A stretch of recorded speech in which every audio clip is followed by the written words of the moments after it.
Pendant la majeure partie de l'histoire du Moyen-Orient, voici à quoi ressemblait une église. Un bâtiment ancien, remontant à l'époque des premières églises orthodoxes et catholiques. Une époque où l'ethnicité, l'identité étaient fortement liées à la religion et à la foi des habitants de cette région. Mais plus vous creusez dans la culture, dans les gens, dans la foi de ces gens, plus l'histoire devient riche.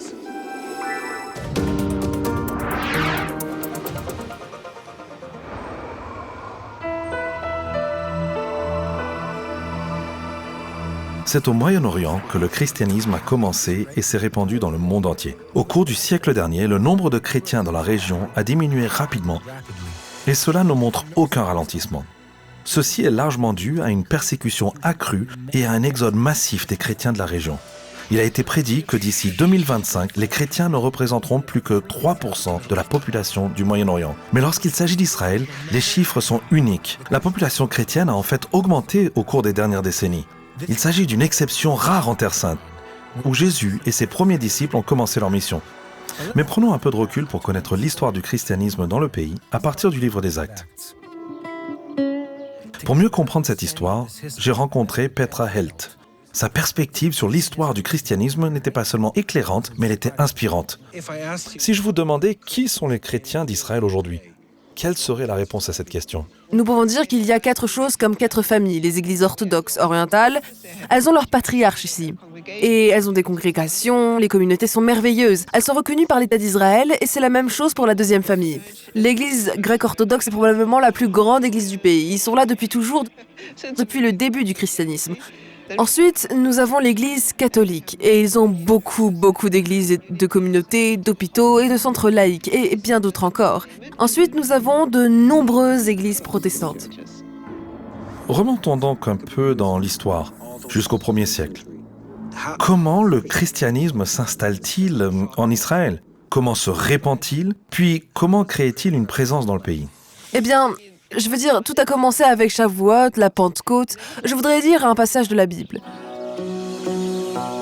Quand le jour de Shavuot est arrivé, ils étaient tous rassemblés en un seul endroit. Maintenant, il y avait dans ces jours à Jérusalem des Juifs de toutes les nations sous le ciel, Partès, Médès, Élamites, ceux qui habitaient la Mésopotamie, la Judée, la Cappadoce, le Pont, l'Asie, d'Égypte, des visiteurs de Rome, à la fois des Juifs de naissance et des convertis du judaïsme.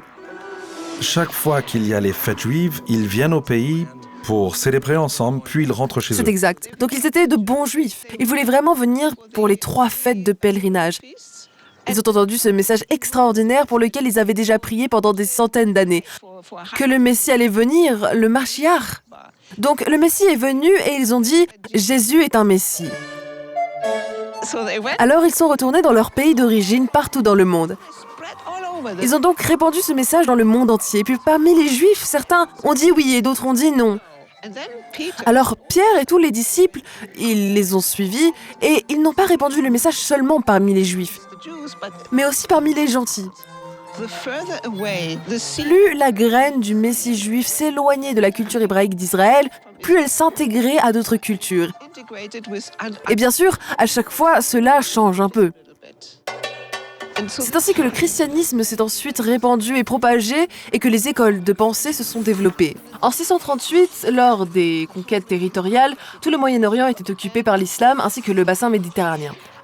La Méditerranée est devenue comme le rideau de fer entre l'Est et l'Ouest. Soudainement, il y avait l'Est et l'Ouest.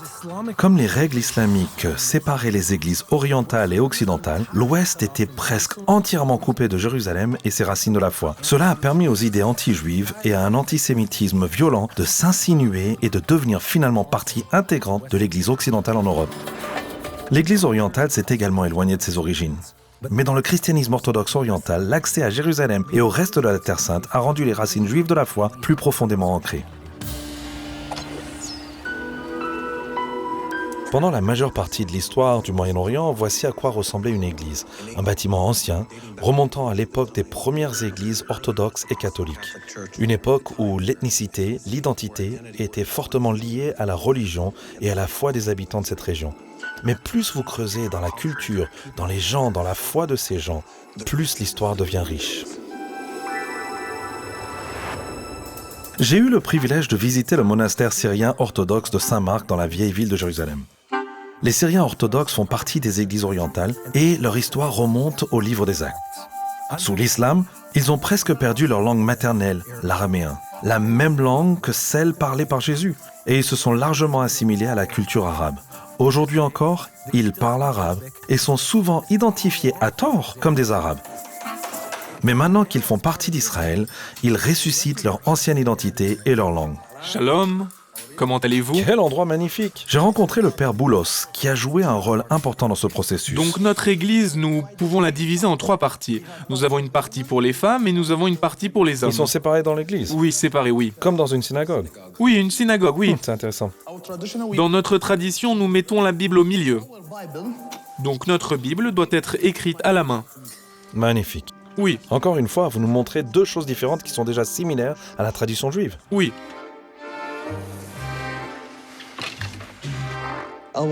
Notre langue, elle est très ancienne. 5000 ans. 3000 ans avant Jésus-Christ et 2000 depuis Jésus-Christ. C'était la langue de Jésus quand il parlait avec ses disciples. Jusqu'à aujourd'hui, nous l'utilisons. Quand j'avais 12 ans, je suis venu au monastère. Quelque chose a amplifié mon âme au monastère. Tout d'abord la langue de Jésus-Christ. Ils m'ont appris à écrire ou à chanter, à utiliser la langue.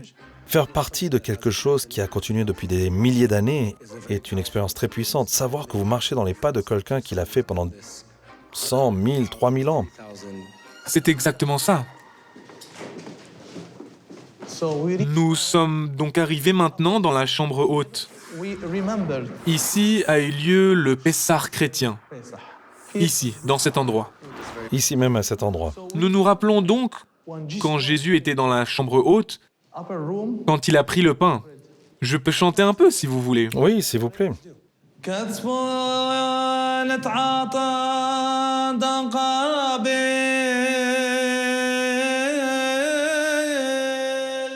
C'était une expérience incroyable d'entendre Boulos chanter les mots mêmes que Jésus a utilisés lorsqu'il a marché sur cette terre. Les chrétiens orthodoxes syriens sont l'une des nombreuses communautés chrétiennes qui ont failli perdre leur identité et se sont mises à parler arabe. Des millénaires plus tard, en Israël, la plupart des chrétiens arabophones fréquentent des écoles de langue arabe et s'identifient plus fortement à la population musulmane d'Israël. Cela provoque une coupure entre les populations chrétiennes et juives d'Israël. Nous nous dirigeons vers Jérusalem-Est pour rencontrer Elias, qui est l'une des personnes à l'origine de l'initiative jérusalémite. Et leur objectif est de connecter au grand public cette minorité chrétienne, spécifiquement à Jérusalem, mais aussi dans d'autres parties du pays, financièrement, économiquement et du point de vue de l'enseignement de la langue. Elias, C'est bon de te voir. Content de vous voir, mon ami. Oui, je suis cofondateur de l'initiative jérusalemite, aux côtés de mes collègues juifs. Nous sommes chrétiens et juifs dans cette organisation pour nous concentrer sur un seul objectif, intégrer les chrétiens arabophones, mais pas les chrétiens arabes. Pouvez-vous expliquer pourquoi cette distinction est importante, pourquoi il est important pour vous personnellement de séparer les deux? Nous avons une vie difficile ici. L'occupation islamique, l'occupation de l'Empire ottoman, nous avons perdu notre langue. Aujourd'hui, même si vous parlez arabe, cela ne signifie pas que vous êtes arabe. Vous sentez qu'il y a une distance entre vous et vos voisins. Ils parlent hébreu, vous parlez arabe. Il n'y a aucun lien entre vous et eux. Puis soudain, vous découvrez que le christianisme est venu et s'est construit sur le judaïsme. Sans le judaïsme, il n'y a pas de christianisme. À l'école, on m'a dit le contraire. Et nous l'apprenons dans les écoles chrétiennes de Jérusalem. Elias fait référence à la façon dont les chrétiens arabophones apprennent dans les écoles arabes en Israël et dans les territoires palestiniens. Ces écoles enseignent l'histoire du christianisme et de l'Israël moderne d'un point de vue arabe et souvent musulman. Quand nous regardons autour de nous ce qui s'est passé au cours des 10 dernières années pour les minorités et nos voisins ici, comme en Syrie et au Liban, en Irak, c'est vraiment horrible. C'était donc la première alarme pour les chrétiens d'ici de penser à la façon dont nous pouvons nous protéger, nos familles, nos églises, nos couvents. La première étape a donc été de s'intégrer et de se sentir plus proche de l'État, de la société. C'est la première chose à laquelle tout chrétien ici pense quand on regarde autour de nous. Nous vivons ici dans un paradis en Israël, en tant que minorité, en tant que chrétiens ici. Sans aucun doute. Après 4 ans de travail avec la communauté de Jérusalem, surtout avec les jeunes d'aujourd'hui, on s'aperçoit comment ils commencent à venir vers nous. Ils me contactent, ils m'envoient des SMS, ils veulent en faire partie. Ils veulent faire du bénévolat, ils veulent servir. L'armée israélienne est une partie énorme de la culture et de la socialisation qui a lieu ici. Mais les musulmans israéliens et les chrétiens arabophones ne servent généralement pas. C'est pourquoi Elias et ses cofondateurs ont fait du service dans l'IDF un élément central de leur vision de l'intégration des chrétiens dans la société israélienne. Jiris, c'est un plaisir de vous voir. Bienvenue. J'ai rencontré Samer Jiris, qui est le chrétien le plus haut gradé servant dans la police des frontières israéliennes. Ses 3 enfants ont également servi dans l'IDF. Il est un exemple brillant de cette intégration. J'aime toujours dire que des générations ont rêvé de venir à Jérusalem.